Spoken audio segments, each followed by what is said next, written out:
I think this caterpillar is about to go into its chrysalis, or is about to shed its final skin. It's a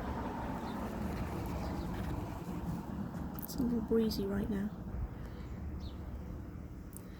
but it has been hanging in a J shape, and it's straightened out now, and you can tell by the antennae that they're dried out now and just hanging limply. So after it's been hanging in a J shape, it straightens out a little right before it splits its skin. So hopefully it's about to do it right now. Sometimes you can watch them for hours thinking they're about to do this, and then oh, there it goes.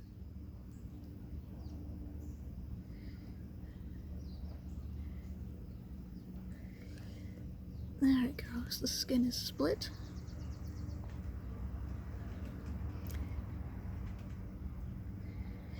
And it's amazing how the shape can change. It splits its skin and it comes out as a different shape, and then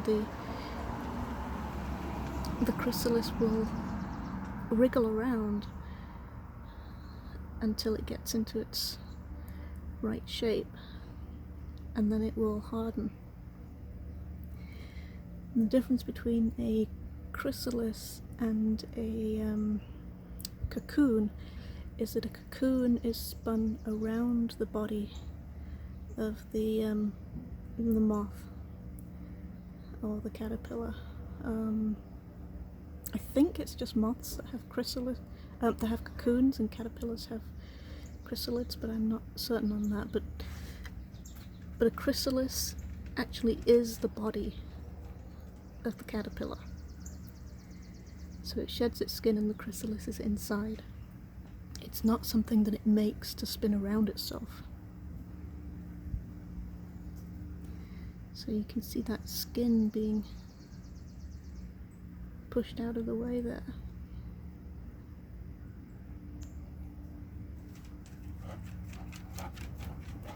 And this is in real time, it's not sped up or anything. So you see it wriggling around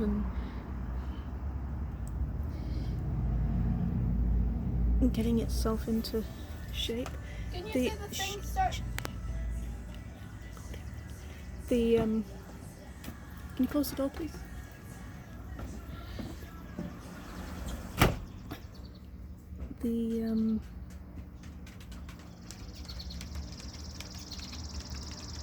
There we go, it's wriggling. That was just James coming out to check on what time camp starts. Art camp this afternoon.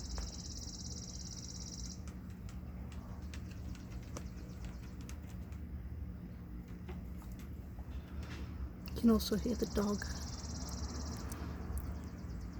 tapping around on the deck with his long claws, because he hasn't been able to go to the vet to be trimmed.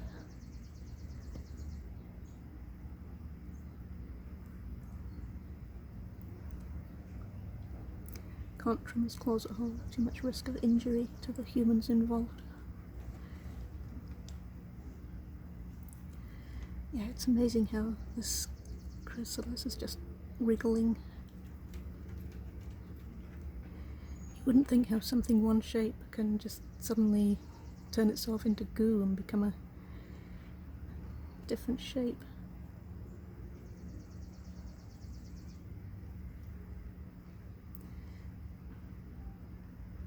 And then as the old skin dries out, that usually just falls off.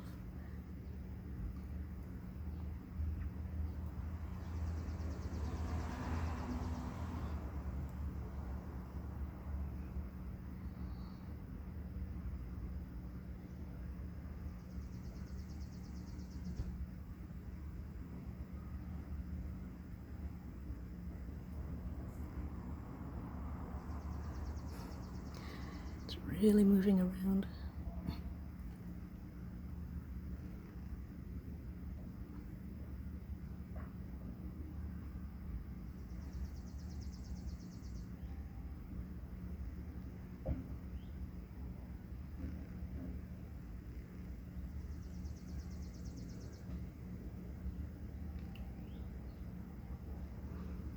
Pretty lucky to have caught this on camera.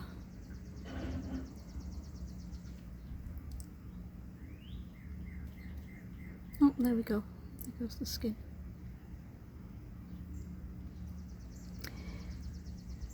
It's clinging to the roof of the net enclosure that I have it in. It fastens itself there with a stem.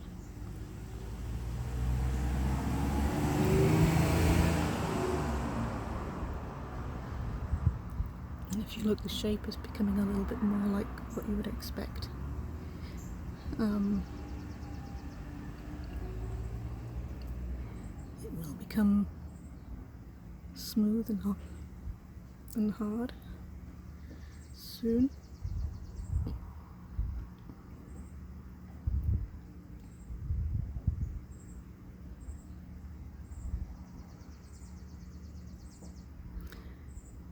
Later, when the chrysalids in this enclosure are all dried and hard, I will actually move them to somewhere else.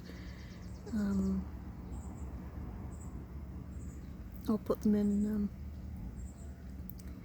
a different container. That way I'll have this net available for more caterpillars.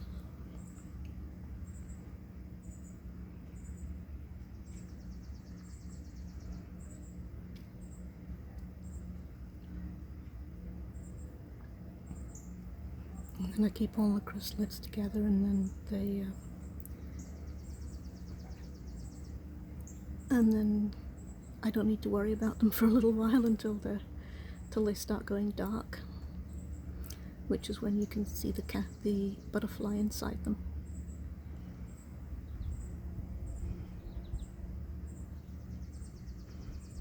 So once they're chrysalids, that's the easy stage. It's when they're caterpillars that you need to be constantly checking on them, making sure they have enough milkweed, because they go through that stuff in ridiculous quantities.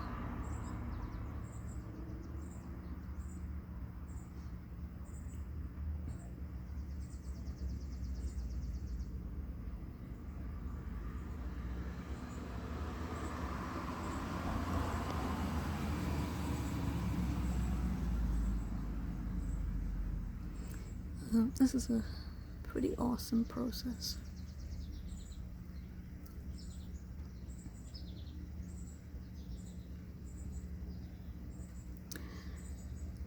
I've heard that there is a way to tell from the chrysalis whether the butterfly is going to be male or female, but I haven't actually tested that theory yet.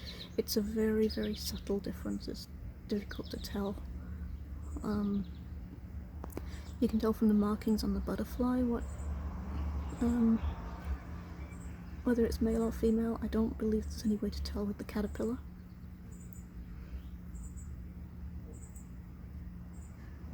When I have some butterflies, I'll be able to show that. So it looks like it's almost in the right shape now. If you look at, there's another one there that's in the final shape. And of course another J hanger, ready to start going through the same process. So yeah, this has stopped wriggling so much, it's mostly just gonna be drying out now.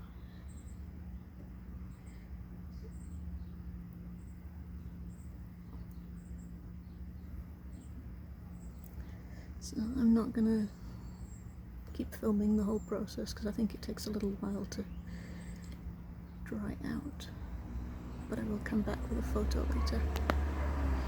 It'll be the same shape as this one. Yeah, pretty amazing process.